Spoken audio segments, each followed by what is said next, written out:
Annual meeting to begin our day today, and then we will reconvene in our regular meeting. But first, I'm going to ask Jackie Wyand if she would open our meetings with the prayer and pledge. Let us pray. Thank you, Father, for having created us and given us to each other in the human family. Thank you for being with us in all our joys and sorrows, for your comfort in our sadness, your companionship in our loneliness. Thank you for yesterday, today, tomorrow, and for the whole of our lives. Thank you for friends, for health, and for grace. May we live this in every day conscious of all that has been given to us. I pledge allegiance to the flag of the United States of America and to the republic for which it stands, one nation, under God, indivisible, with liberty and justice for all. Thank you, Jackie. I now hereby convene the 2020 annual meeting of the Rotary Club of Marshalltown. The only business for today's meeting is the election of officers for the 2021 and 22 year, and the election of 3 directors to serve a 2-year board term beginning July 1st, 2021. 10 people currently serve on our club's board of directors. In addition to those elected today, the immediate past president remains on the board for 1 year. Directors elected last year will serve their 2nd year beginning July 1st of 2021. They're Jackie Goodman and Robert Thomas. The nominating committee, composed of Matt Garber, Dennis Drager, Jim Goodman, Carol Hibbs, and I, have presented the following slate of officers and directors. For president, Tom McCoy. President-elect, Rick Anderson. President-elect nominee, Linda Havelka. Secretary, Kim Jas Ramirez. Treasurer, Roger Grodelution. And directors, Aaron McGregor, Amanda Akola, and Todd Steinkamp. Sergeant at Arms, Mike Tupper. So, Secretary Jas Ramirez, have we received any additional nominations? President Giese, we have not. Okay, thank you. Since we have not received any nominations, I would entertain a motion to that nomination cease and that we cast a unanimous ballot for the slate of officers and directors presented. Do I have a motion? Madam Chair, I move nominations cease and a unanimous ballot be cast for the slate presented. Okay, thank you very much, Conrad. And do we have a second? Second. Thank you, Deirdre. Okay, it's been moved and seconded that nominations cease and we cast a unanimous ballot for the slate of officers and directors presented. Those in favor say aye or raise your right hand. Aye. Aye. Those opposed, nay. Okay, the motion is approved and the slate presented has been elected. And I think we should all give them a round of applause and we could take our mutes off even. Yay. Thank you very much to this group of folks who have been willing to serve as our officers. I know we'll be in good shape in the future. There being no further business to come before this meeting, I declare the annual meeting of the Rotary Club of Marshalltown adjourned. So we have that piece of business completed. Jackie, I believe that there might be a student Rotarian that you'd like to introduce. Actually, I think Maddie is joining us. Maddie, would you like to hop in, introduce yourself to the Rotarians? And as a reminder, tell them about your activities in and out of school and who your family is and possibly your future plans if you know them. I'm Madison Hunter and I go to Marshalltown High School. I work at Bobcat Academy. I'm a part of MVP. I'm planning on graduating this spring from the high school and also from MCC with my associate's degree. And I'm planning on going to UNI in the fall and joining their teaching program. So. That is awesome, Maddie. Thank you for sharing. And if we were at the country club, I'd tell you to rotate tables to get to know our Rotarians better. But thank you for joining us today. Thanks. Thank you and welcome to Rotary, Madison. Okay, are there any other guests present today? So we have two guests. I didn't know if Doug, if you want to introduce Gail. You're on now. My wife Gail is Zooming with us today for obvious reasons. And Gail is at home right now. Great. And then John Fink, do you want to introduce your guest? Yes, my wife Sue is observing. Sue is, or was, and still is, still involved with the St. Francis Catholic School. She's wanting to listen to Bethany on the Catholic school or the Christian school here in Marshalltown. I'm not aware of any other guests, Mary. Okay, thank you. Welcome to these guests. It's great to have you with us. We have a new member who's prepared to do her vocational talk, and that is Lynn Olberding. So Lynn, it's your turn. Well, thank you, President Giese. I'm Lynn Olberding. I was born and raised in Clarion, Iowa, where my parents still live in the house that I grew up in. I graduated from Clarion Goldfield High School and went on to Buena Vista University in Storm Lake. In high school and college, I was very active in band, chorus, and drama, and I got my bachelor's degree in corporate communications. Following graduation from college, I stayed in Storm Lake and worked at a local radio station doing marketing and sales, and later went on to get my MBA from the University of Iowa, but it should be known that I am a very proud Cyclone. So we cheer for both sides, but we're more of a Cyclone family. I moved to Marshalltown in 2002 and worked for 5 years as the marketing manager at Marshalltown Center before starting with the Chamber. In 2019, I became president and CEO of the Chamber and oversee a staff of 4. And I get the opportunity to work with a really great group of volunteers. The Chamber's mission is to advocate and promote business and tourism, and we do that through advocacy, economic development, education and workforce, membership, and tourism. And hopefully many of you were part of the meeting where myself and the staff presented to Rotary a few months ago, and we talked about the work that we are doing to grow the community. I'm married to Jason, who is Director of Additive Technologies at Emerson. And we have 2 boys, Nicholas, who is 9, and Benny, who is 6, who keep us very busy. Right now, we are juggling working and being virtual teachers. So it's been an interesting few days, as I'm sure anyone who has kids is finding out. As a family, we love to be outdoors. We love traveling when not in the midst of a global pandemic. We love watching Harry Potter movies. We are really big Harry Potter fans, so we love the books and we love the movies. And in my spare time, I enjoy running and reading and spending time with my family and friends. I spend time volunteering for Cub Scout Pack 317, where both of my boys are involved. I'm a proud member of Assistance League of Marshalltown, and I'm also the chair-elect for the Winter Institute Board of Regents for the U.S. Chamber's Institute for Organizational Management. There's other local organizations I'm involved with and state organizations, but those are the things that take up the majority of my time. So in the last number of years, I have been asked to join Rotary from different people at different points, then it just wasn't the right time.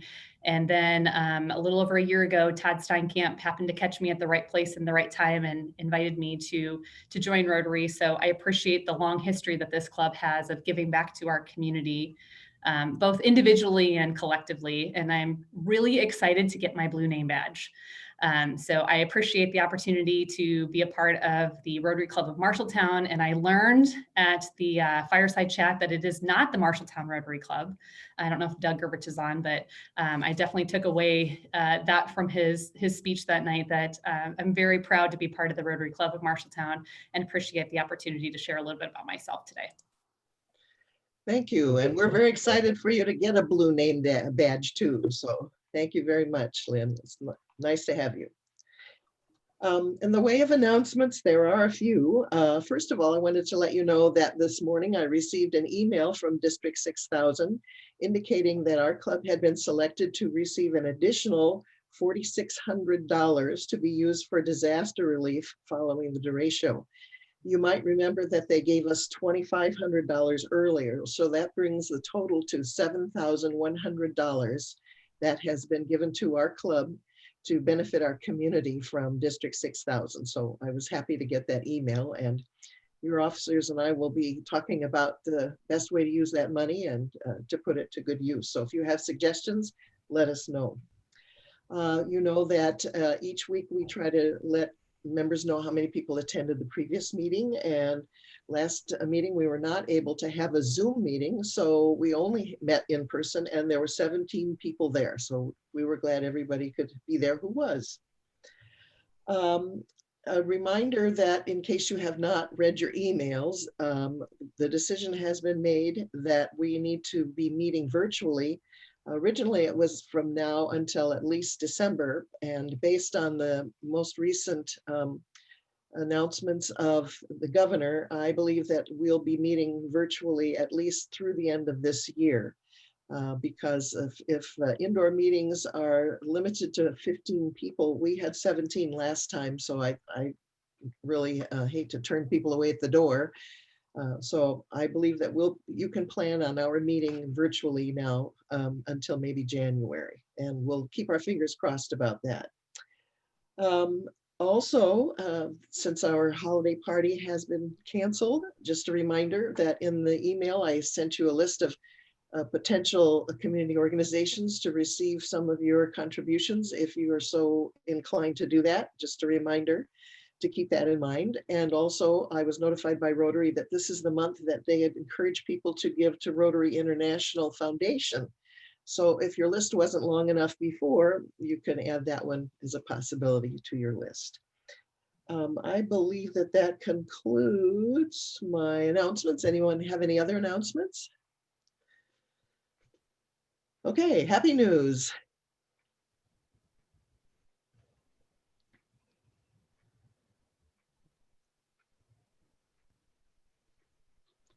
Okay. Mary, Yes. there's Carol asked a question. Will there be a new meeting on December 15th?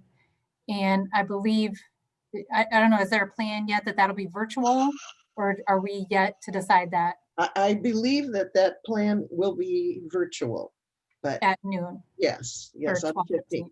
Yeah. Yes.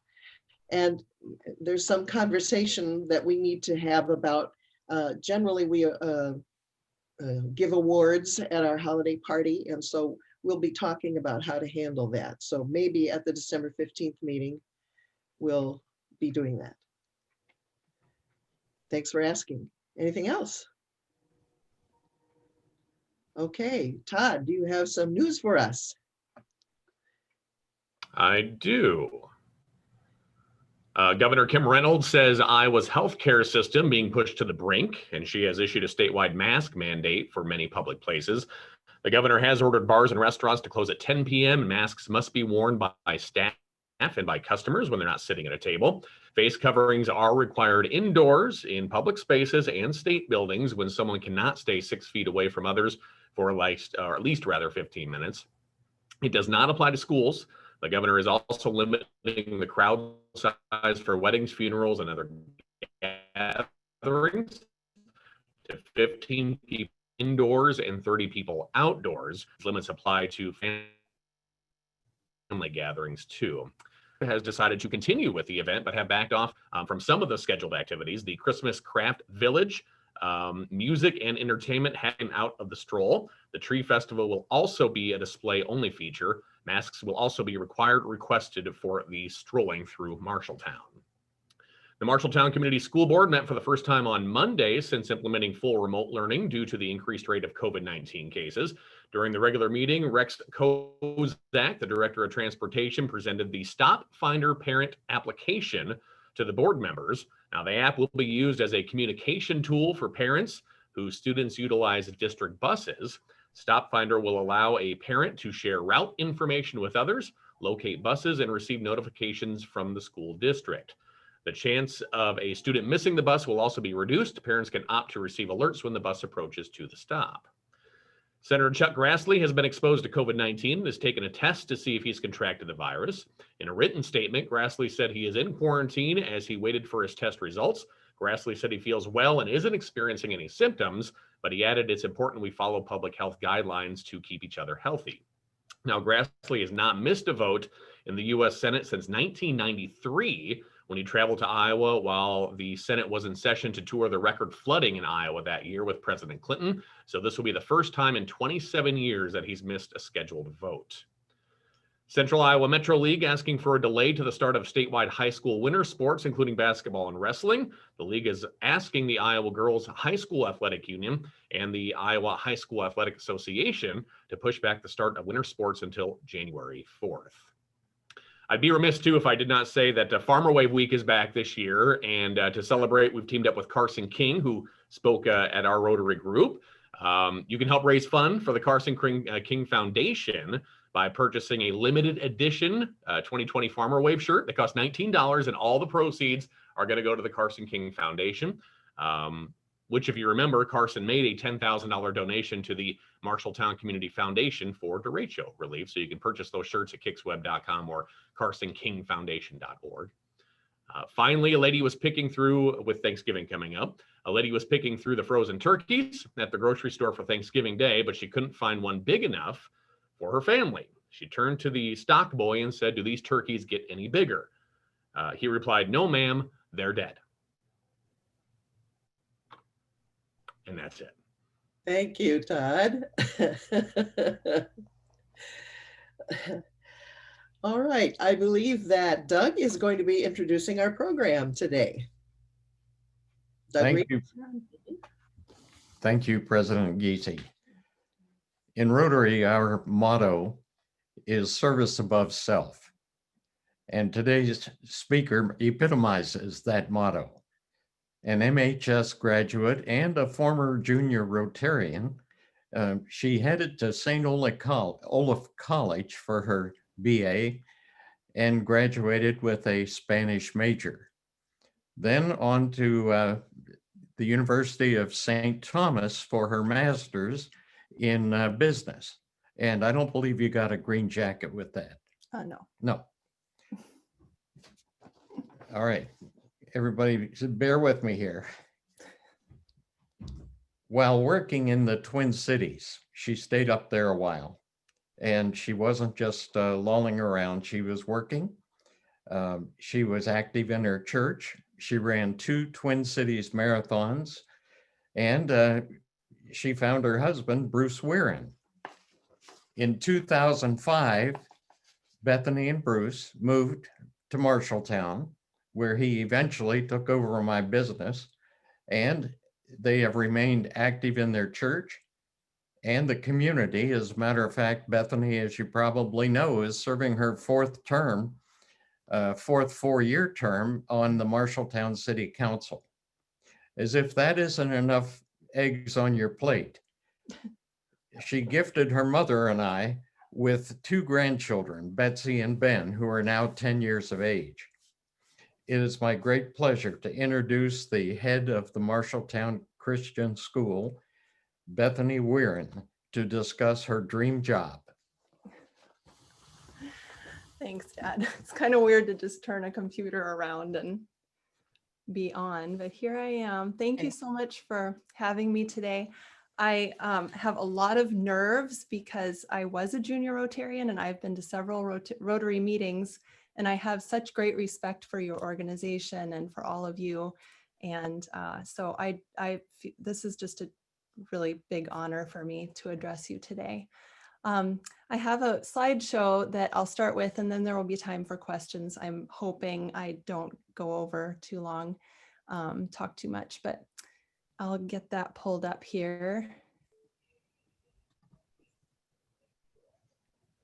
Will it work? Will it work? We will see. Okay. Open preferences. I thought I should have tested this. Let's see here.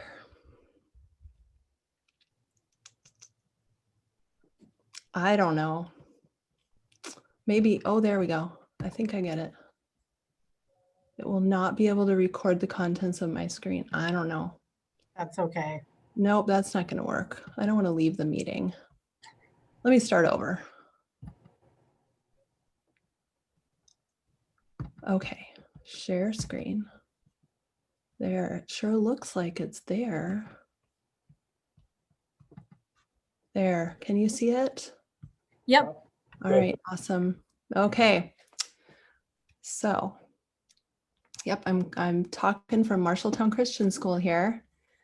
Let me see, I've got to move you guys around so I can, well, it's good enough, I think. Okay. All right, the Marshalltown Christian School's mission, our mission is, that's what drives everything we do. It's glorifying God through biblical Christ-centered education, providing academic excellence, and preparing students for service and leadership. I report to a board of directors. There are 7 currently, parents and grandparents and a couple parents of alumni who serve on the board of directors. And then there are several other parents that serve on our key committees, finance, philanthropy, and building and grounds. The MCS board just undertook a strategic planning.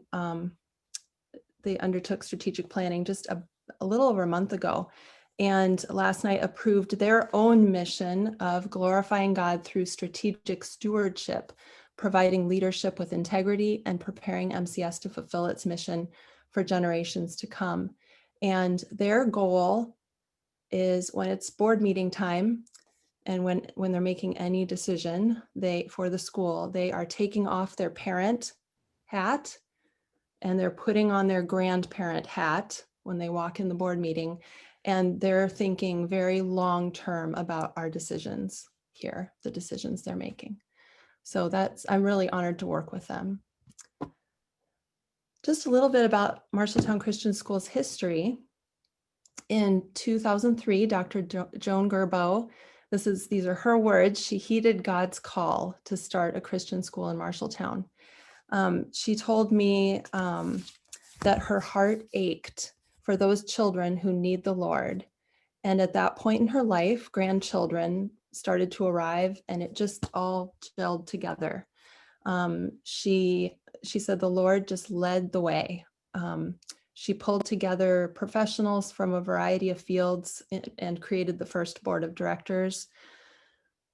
The first classes were held in the fall of 2006, and we were so blessed to be able to have space at New Hope Christian Church.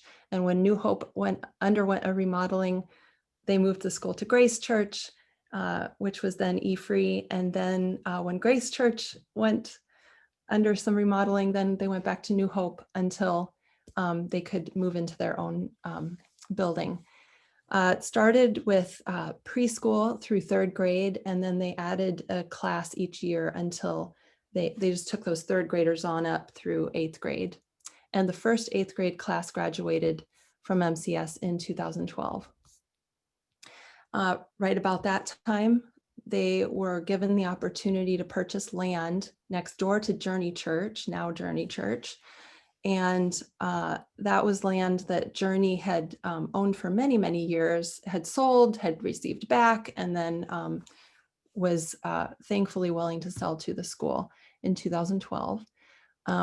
Dr. Gerbeau and the faculty, this was right around the time they were doing the building campaign. They earned accreditation from Christian Schools International, and that's independent accreditation.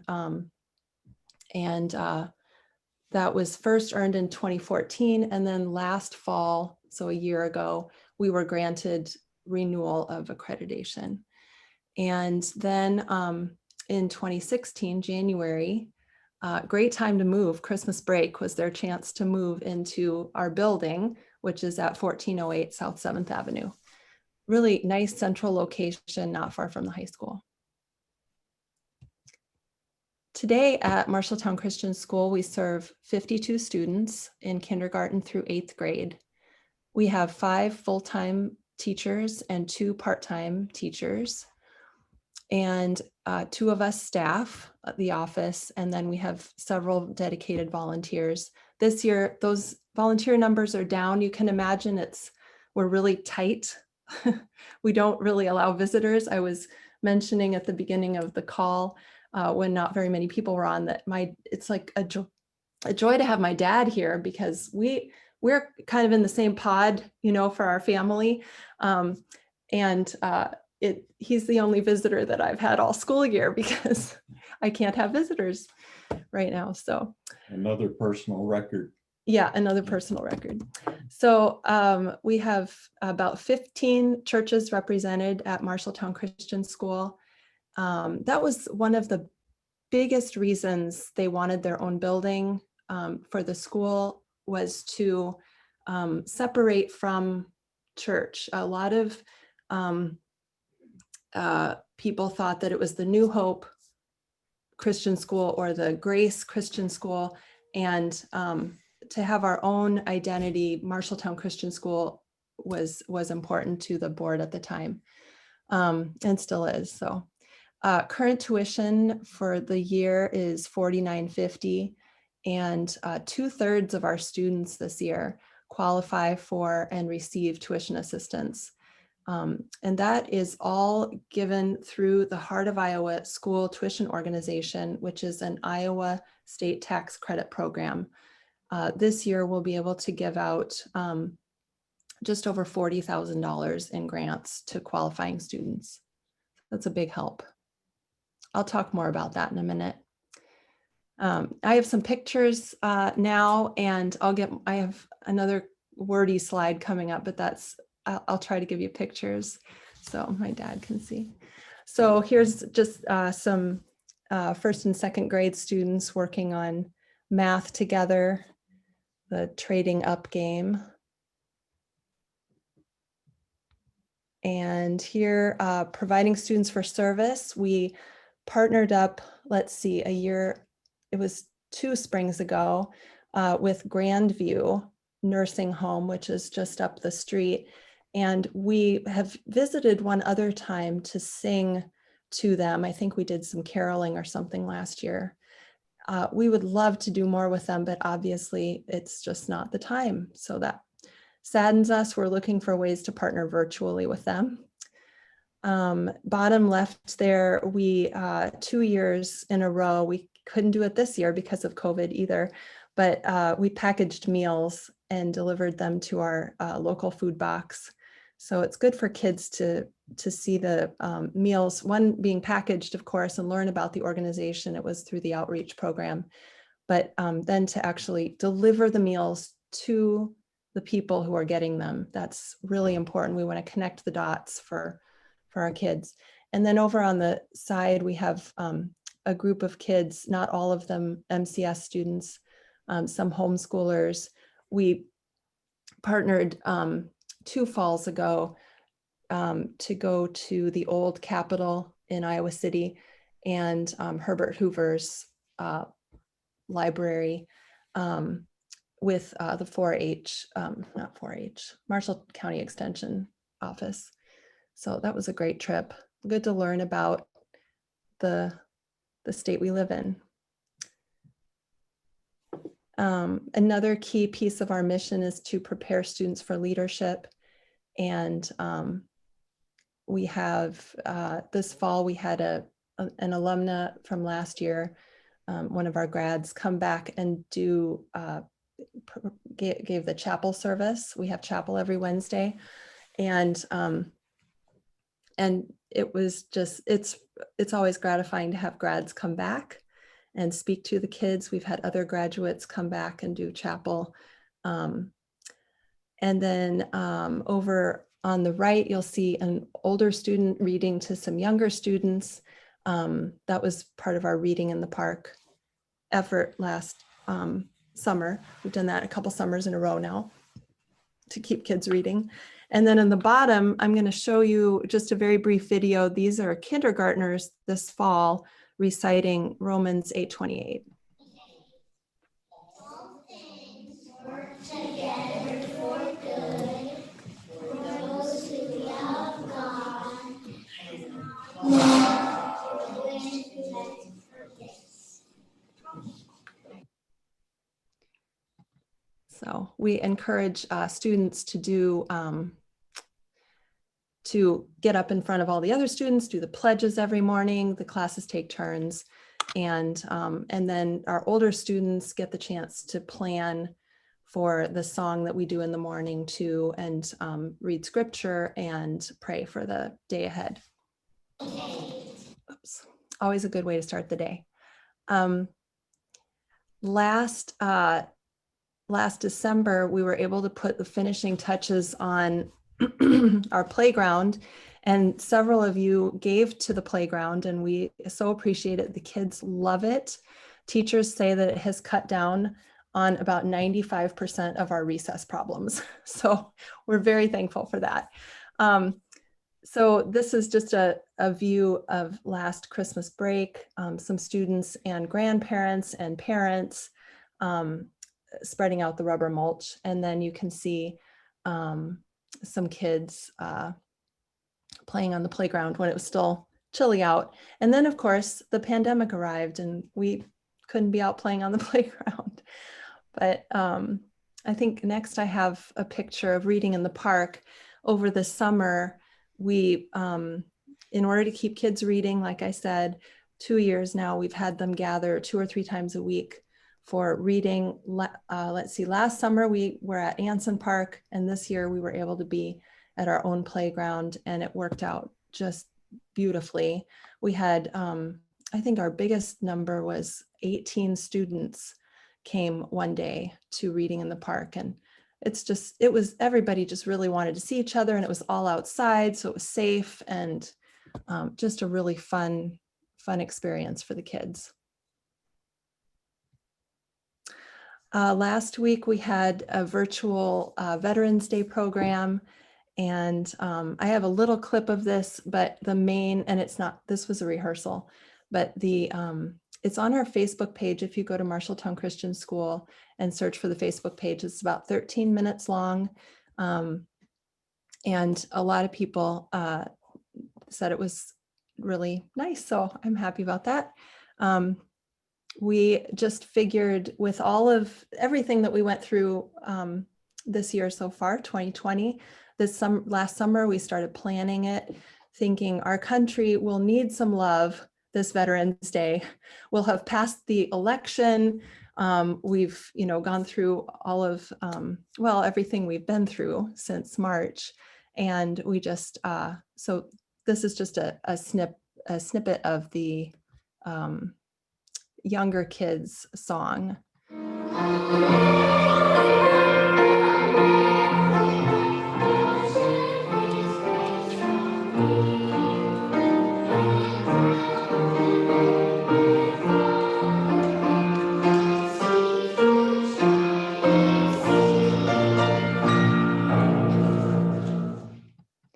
So we have a the full video where they have their patriotic t-shirts and everything that's online. Okay, so where is Marshalltown School headed? Marshalltown Christian School headed? I mentioned our strategic plan, and the overall goal is growth with the students at the center. And we've already undertaken several initiatives to prepare for growing. Our goal is to serve 90 students in the space that we have right now. And we are actively planning for additional financial aid beyond the STO. We want to make Christian education as accessible as possible. It is not affordable for anyone. It is definitely an investment, and we want to make it accessible to everyone who wants that choice. We are in the midst of developing a new student-centered website, which is very exciting.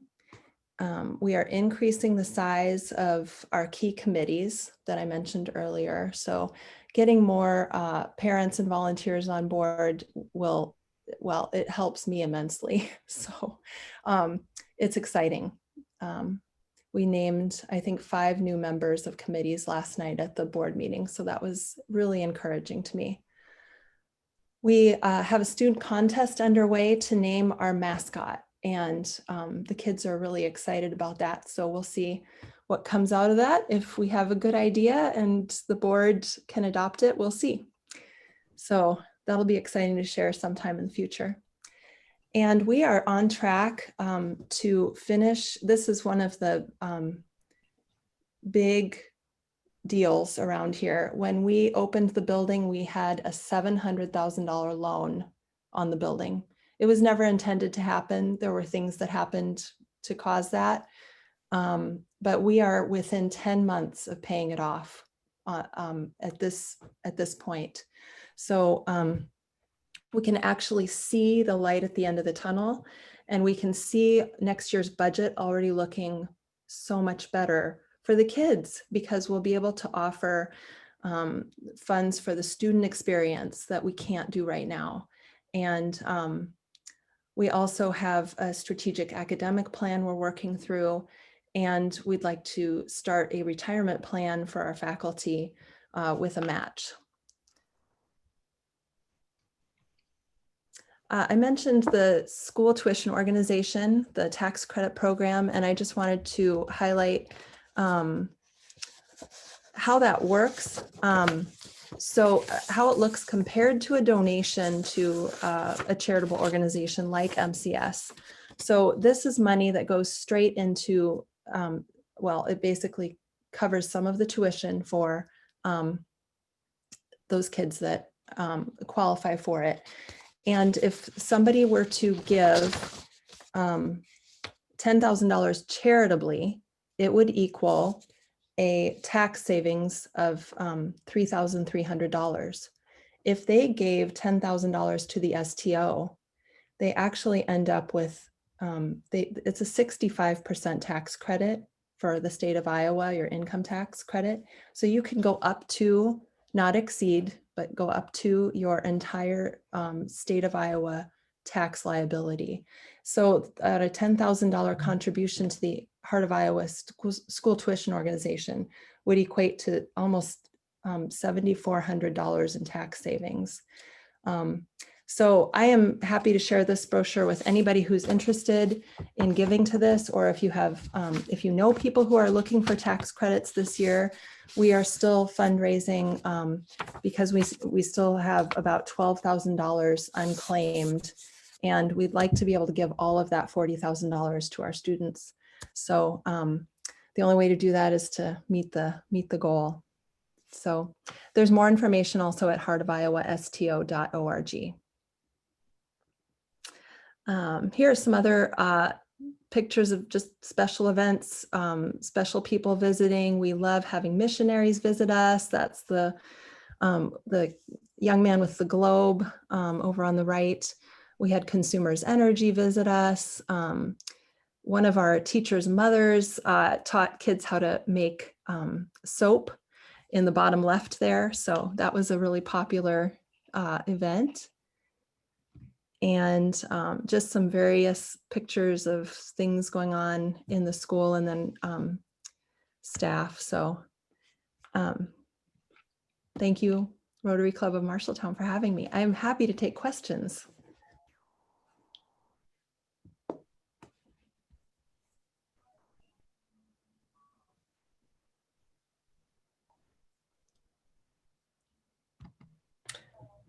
Well, hearing none, I would like to thank you again, Bethany, for speaking to us and sharing information about the school. It was very interesting, and your commitment is evident, and they're lucky to have you. So next week, the program will be presented by Nico Aguirre, and he's going to talk a little bit about his experiences in becoming part of our community. So I think you'll enjoy hearing what he has to say as well. Bethany, before you go, I need to let you know that in honor of our speakers this year, our club's making a donation to Polio Plus and the worldwide effort to eradicate polio. And so this donation is matched 2-to-1 by the Bill and Melinda Gates Foundation as well. So just wanted to know that, you bet. Wonderful. Okay, I invite everyone to join me in repeating the 4-way test. Of the things we think, say, or do, first, is it the truth? Second, is it fair to all concerned? Third, will it build goodwill and better friendships? And fourth, will it be beneficial to all concerned? Thank you again for attending. We'll look forward to seeing you next week, and we're adjourned for today. Thanks, Mary.